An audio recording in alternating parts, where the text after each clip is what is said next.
Everyone, welcome to Pennsylvania Bigfoot Structures.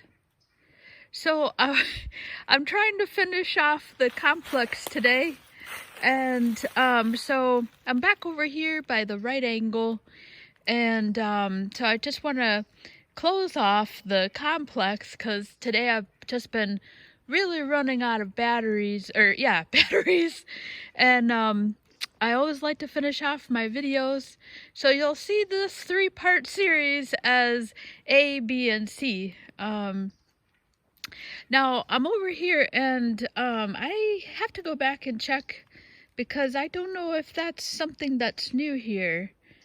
I don't know, and but this, I'm over here by I'm at the right angle here. So I just wanted to finish off the update for the, I'm so scatterbrained today, but I just wanted to finish off here. I have to go back and see if that's new, and that is in the ground here pretty good. But I want to finish off my Lollipop update. I dropped off another trio.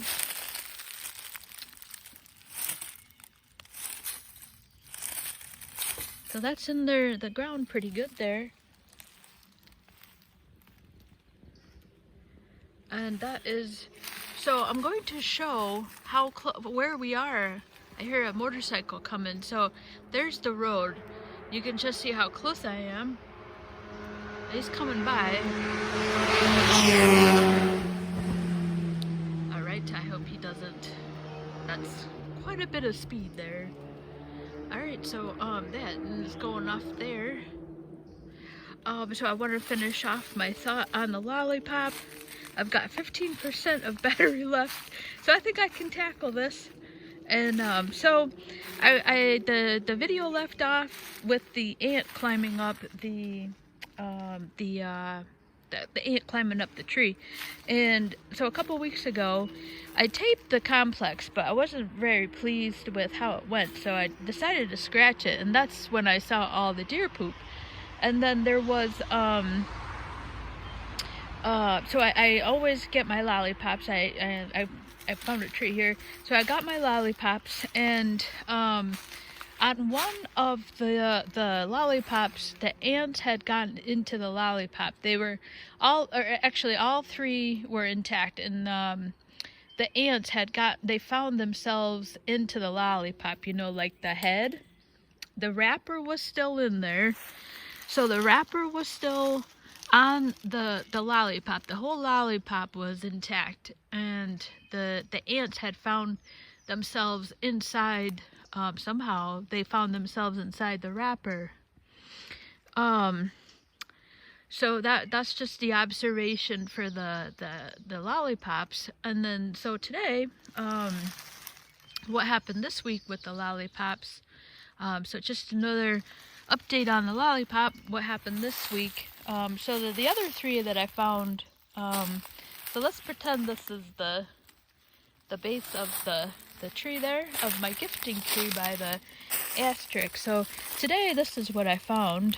I searched really good for the wrappers, and the wrappers were not there. Now, the first time I found the lollipops, two of them, they were right by the tree, like this, and the wrapper was right there.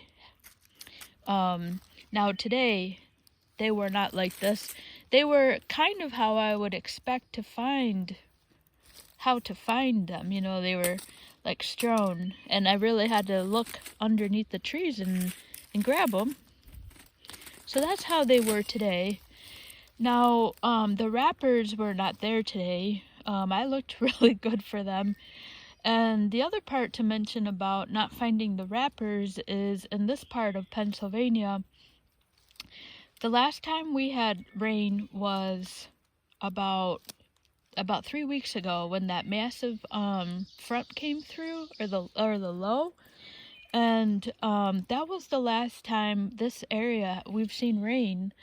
And it's been so calm here. It's been so the weather's been mild, you know, so mild. I could not find the wrappers, so I don't know what to make of that. And so the other thing I wanted to mention is with the wrapper. I'm trying to think of. No, it wasn't with the ant. It was the week before. I had mentioned that on one of the wrappers, the wrapper looked like what I would expect something with claws to get into the wrapper, like it was torn apart. And today I actually cleaned out the soil of all that little wrapper stuff. So that was another just observation that today, when I went and picked this up today, there was no wrapper, not even like those little bits that I was picking up before. Yeah, so I'm not sure, I'm not saying anything is eating these, but that's just the observation that's happening with these. There's a little bit. And this part here feels like if you ever eat a lollipop. Now, I get these from work, and I was in the car the other day, and I finished one of these, not even thinking about Bigfoot, and my finger, I was rubbing my finger over this part of the stick, and this feels like a lot like my lollipop stick, in that this feels like teeth, like the way when you get to the end of a lollipop, you're biting, you're kind of like, this is exactly what this feels like. It's smooth down here. I don't know if that's gonna come up, but that's my subjective opinion about the lollipop. Yeah, but it's got that wear and tear on the side, like how mine, when I finish chewing it, it feels like, 'cause I munch on these at work, and but yeah, so that's what happened. These were strewn around like that. These were strewn around. The lollipop, I searched for those lollipop papers good and wide, and the observation is we haven't had any wind or any wind. We had the other on Sunday. I gotta look up I have to look up the weather report on Sunday, because it wasn't exceptionally windy, like 30 miles or something. But my tree outside my window was, the leaves were going, and we just don't have that much wind down here. So I should have I thought I couldn't find the wrappers, so I don't know what to expect of that. But that's just the observation, another lollipop observation, that these guys were thrown around, and these were underneath the leaves. I had to really look for these. I found them. They're completely intact. There's no lollipops like the ants. The ants, when the ants were in them, the lollipop was completely intact. In fact, some of the ants had died because they got stuck to the lollipop and they couldn't make their way out. And so the whole lollipop was intact. They had the lollipop itself, the stick, and the wrapper. The whole thing was intact. It's just the ant was inside. And then today I couldn't find the wrapper. It's just I don't know what happened to them, because we just haven't had that much wind to make them go off, to make them travel. So I don't know. That's what happened there. That's another lollipop, and I completely forgot to grab another set from from work. So just hopefully they I can get back here. I'm assuming that's just my assumption. Yeah, so I mean I would love for it to be a Sasquatch that's getting into these, and so hopefully, yeah, I mean, yeah, that's just me really just hoping and wishing that this is a Sasquatch here. But nonetheless, I hope that I'm able to, if it is one, which I'm not saying it is one, but yeah, I mean, hopefully I can get back and before I'm just totally going off now. But yeah, I mean, I definitely want to get back and put some in there. I just can't believe I completely forgot today.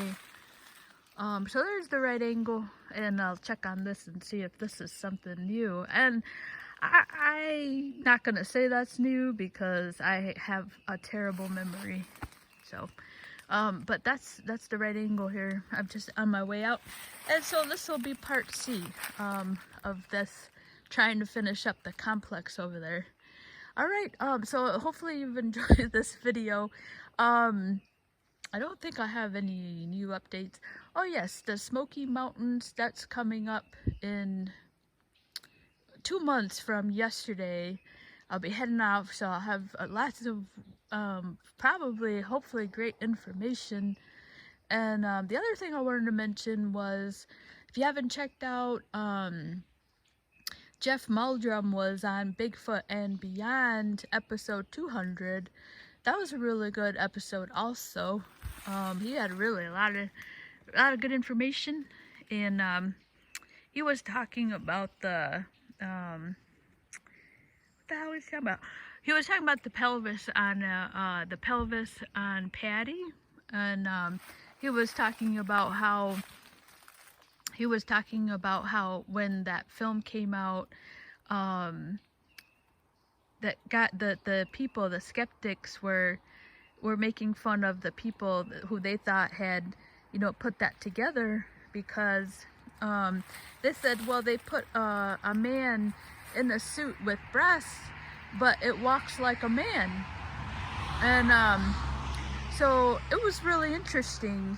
He was talking about how the fact that the brain size on a Bigfoot isn't going to be very big when they get him, because Patty's pelvis is small. And he was talking about the size of a pelvis on an animal is directly related to the size of the brain. And so it was really interesting. And he was talking about the fact that Patty, when she was walking, walks like a man, because they're speculating that the brain is not very big, and it's directly related to the size of the pelvis. And so the very fact of them making fun of the way she walks like a man but she has breasts is something now, he says, that they look at and say, yeah, she walks like a man because her, you know, a woman, like a human's female, we have pelvises, and but we have bigger brains, so it has to you know, it has to cradle the baby in the womb of the fetus, so the pelvis is much bigger on a human female. And so it was really interesting. I was like, and I just wanted to mention right quick about Professor Meldrum last year when he was at the Smoky Mountain Conference. I love him, and but I go, oh, his presentation is not going to be. It was one of the least ones I was looking forward to, and his presentation was, you know, it's one of those things, like, his presentation actually was one of my favorite, my favorite one. So it was pretty funny. because you know that when that happens, like you're looking forward to one thing, but it's actually the other thing that gets to be more exciting. So, but yeah, check that out. That's episode 200 of on Cliff and Bobo's Bigfoot and Beyond. All right. I should get paid for how much I advertise for that. Alright, so I'm gonna close this video off, and yeah, so thank you so much for watching.